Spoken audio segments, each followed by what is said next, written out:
Lynn Franks ran a successful PR agency for more than 20 years, even appearing on I'm a Celebrity and Come Dine With Me.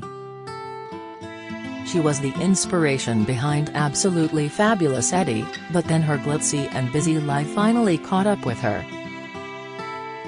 Watching Eddie and Patsy dash around London in their towering heels, clutching bottles of Bali, I can't help but smile. The old episodes of comedy classic Absolutely Fabulous are hilarious and outrageous.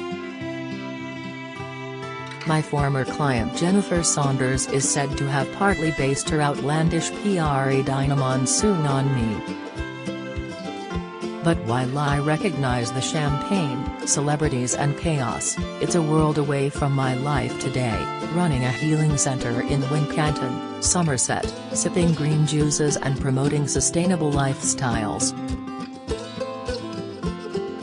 There's no way I'd have succeeded if the hedonism of life back then wasn't matched with hard work, but little did I know that my dedication to my career would lead to a life-changing burnout.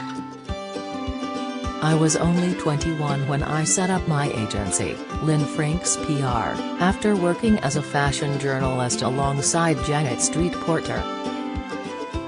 It was the 1970s and an exciting time for style and youth culture. I married designer Paul Howie and had 2 children, Jessica and Joshua, in my late 20s, working round the clock to promote fashion brands or launch campaigns to make cycling cool for women. Maternity leave didn't exist, or working from home. I'd bounce the kids on my knee while I made calls to clients and take them to photo shoots and fashion shows, some of which they ended up in.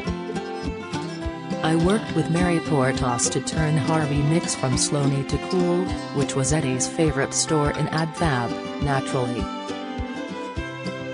I loved my job and socializing was a big part of it. Our parties became legendary, while everyone wanted a front row seat at our shows.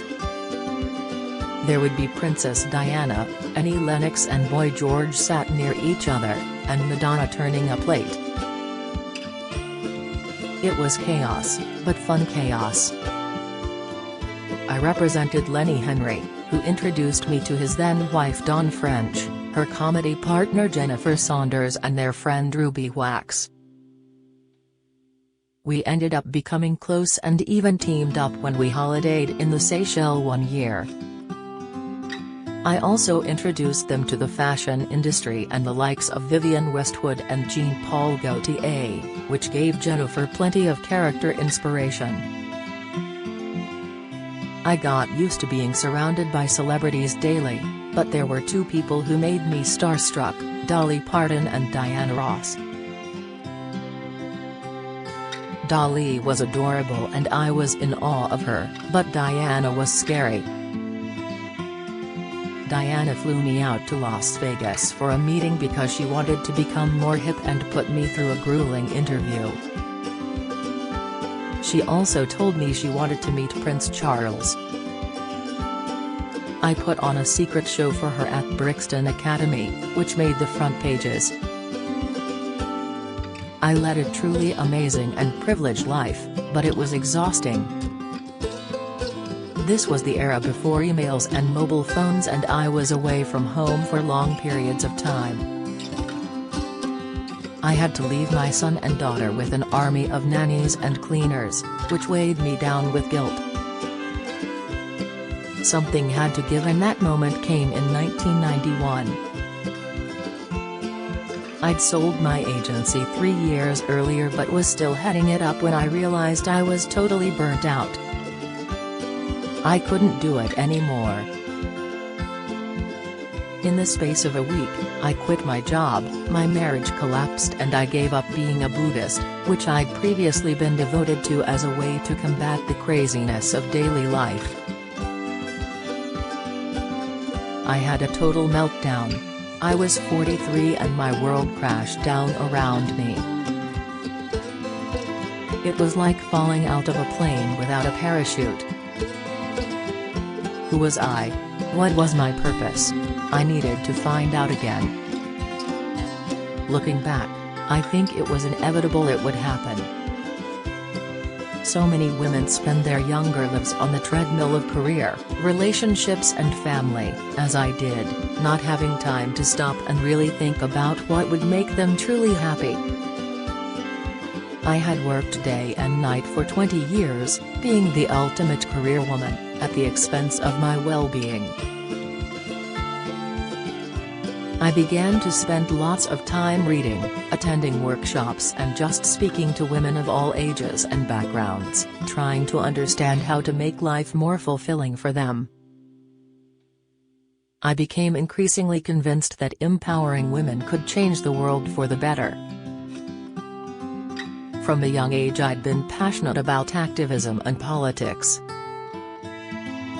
While most people knew the glamorous side of my work, I'd also used my PR skills to bring issues such as acid rain, HIV, sustainable shopping and violence against women to the fore.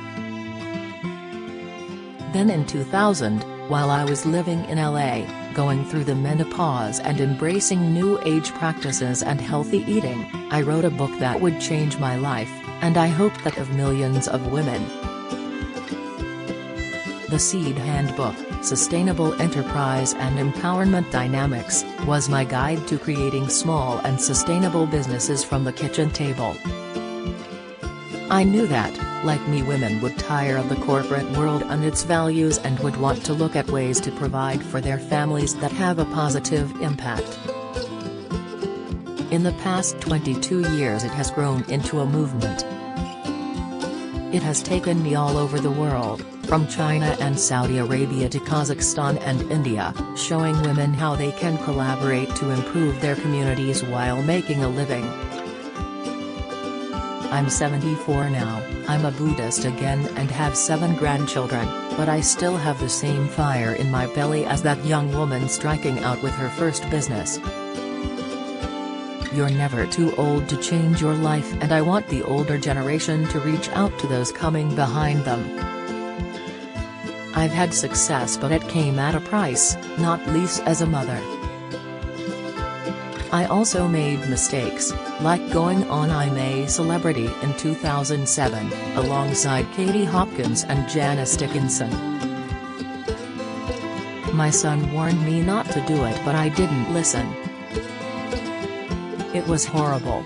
I appeared on Celebrity Come Dine with Me too, but quickly realized reality shows were not for me.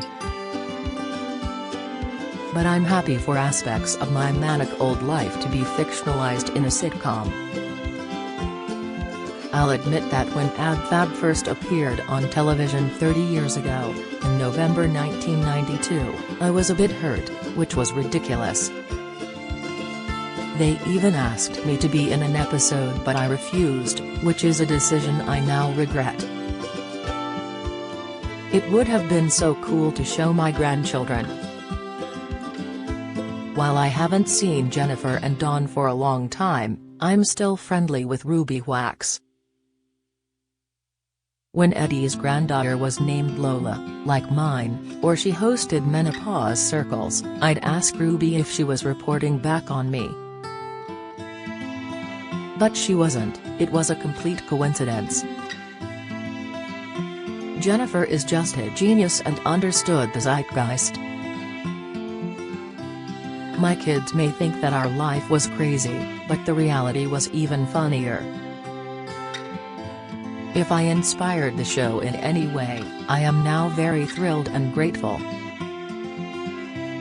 It was an absolutely fabulous time, but I'm happy I've left it behind. Lynn Franks is the founder of the Seed Women's Empowerment Network. Find out more about her workshops, retreats and Power of 7 leadership coaching at Lynn Franks.